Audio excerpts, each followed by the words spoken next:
What if I told you that not only do you have a soul, but that it is immortal? That there is no need to feel any sort of anxiety towards the unknown because death is not the end. That we don't hail from monkeys or cavemen and we're not just pointlessly floating around the universe.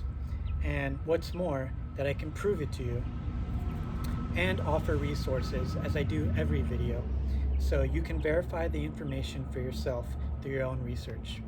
This is Trendsetter of the Mind. Today we're going to be going over the films Cloud Atlas and Soul by Pixar.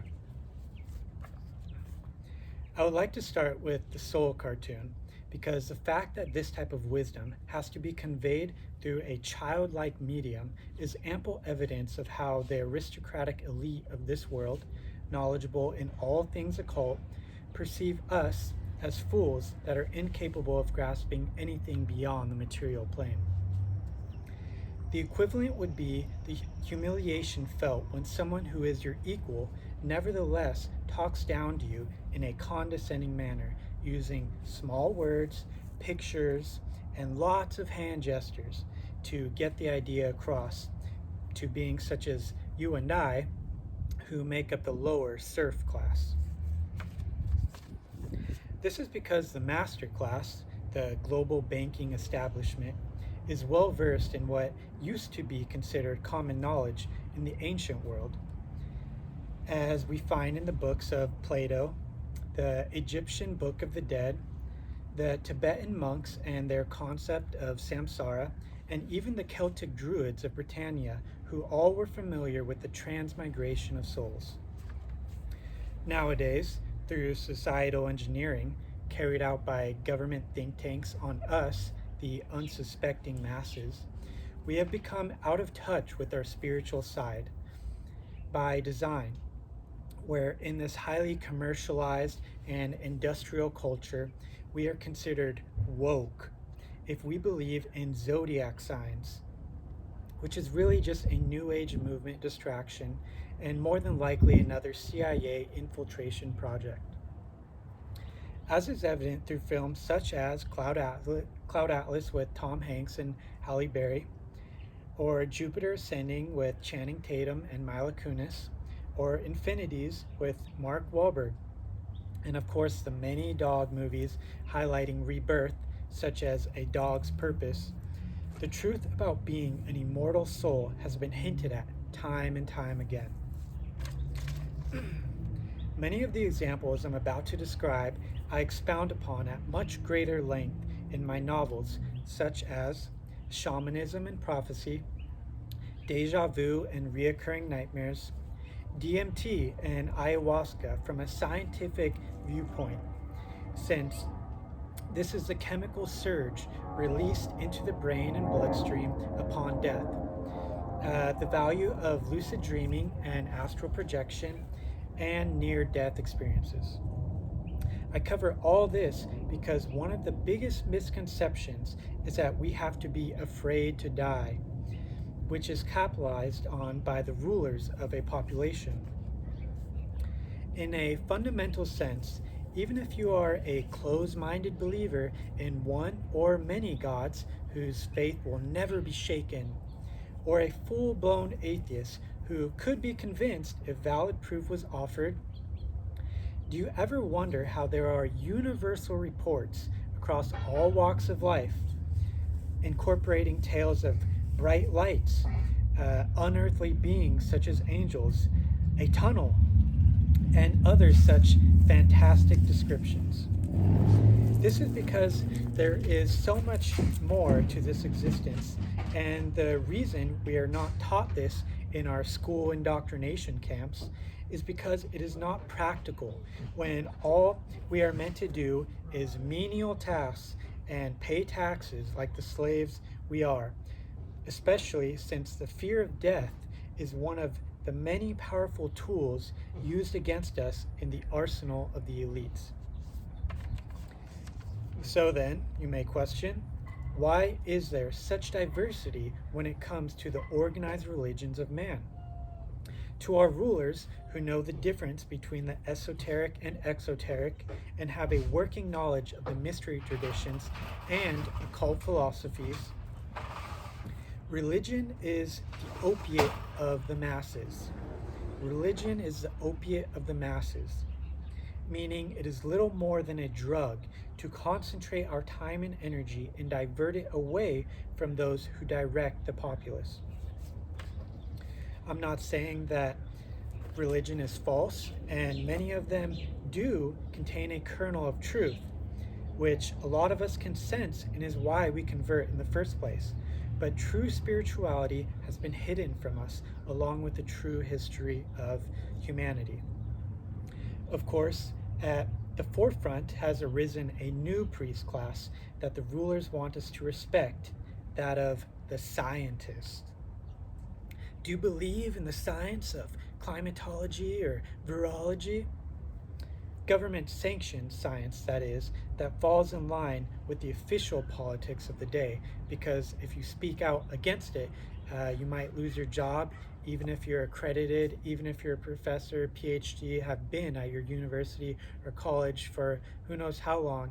The moment you speak out against it, sorry, you're out of here. I mean, why do you think hallucinogens and psychedelics are illegal when it is these types of substances that make a distinction between, that allow us to make a distinction between truth and falsehood through ego death? Each lifetime we are born again, we undergo various experiences through the cultures we inhabit, whether we are male or female, are very rich or destined for extreme poverty, and so on. Throughout this eternal recurrence, we graft an identity to our physical bodies, forgetting as we grow up that we descended from a spiritual realm and either come to know thyself and our unlimited potential, or get attached to things in this life and make the same mistakes over and over, like the usual wanting fame, wanting wealth, wanting power.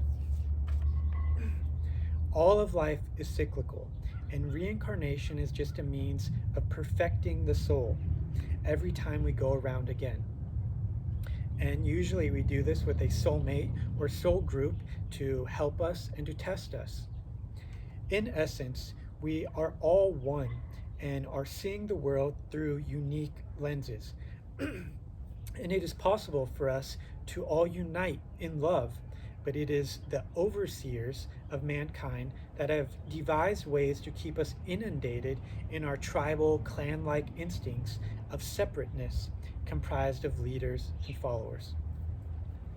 Very few of us anymore can see through the third eye, utilize a pineal gland, or look into other dimensions, since our minds have been calcified and the elites have rigged the matrix so that most options we have when we return as babies are either disabled or doomed to slavery in its multitude of forms.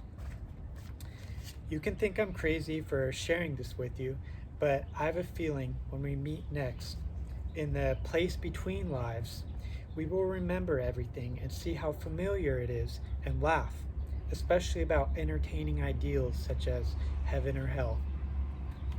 In closing, I hope this eases your feelings towards the end and increases your wisdom as it pertains to your purpose and what we are all here to do right now.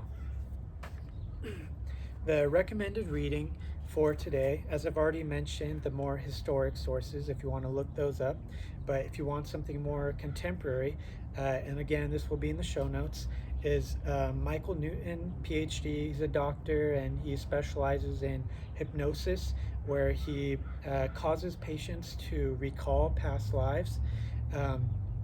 So some things you can look up for yourself are people who have an innate phobia of drowning, even though they're born into a place that is landlocked. It could be a kid who is born to a time before telephones or the internet or whatever, but is able to somehow recall on an isolated island events that happened long, long ago, that unless you were born there, only then would you have been able to know how all these things took place. And that's because this kid now was an adult male or female back then. It could be pain from a previous life of an injury of some sort. Maybe you were killed in battle or were eaten by a wild animal. Um, the video resource, or if you want to look at the internet, is the Michael Newton Institute. So you can look up more modern interviews from him, since the more ancient sources, it's more of just a one-sided conversation where you just read this. You can actually go there or physically see him, what he's saying. Um, and in the schools where he either teaches people how to do it or he does it himself, hypnotherapy to deal with past life, current life, or future, since all time is relevant, um, to deal with trauma. Because when you're in that state of hypnotherapy, you can connect better with yourself, who you truly are. um, and it's filled, like I've been saying, with many case studies. But I'm sure you yourself have heard many stories. So it's up to you, if you want to take this to heart or just think all of life, all of time, everything that's happening is just one big coincidence.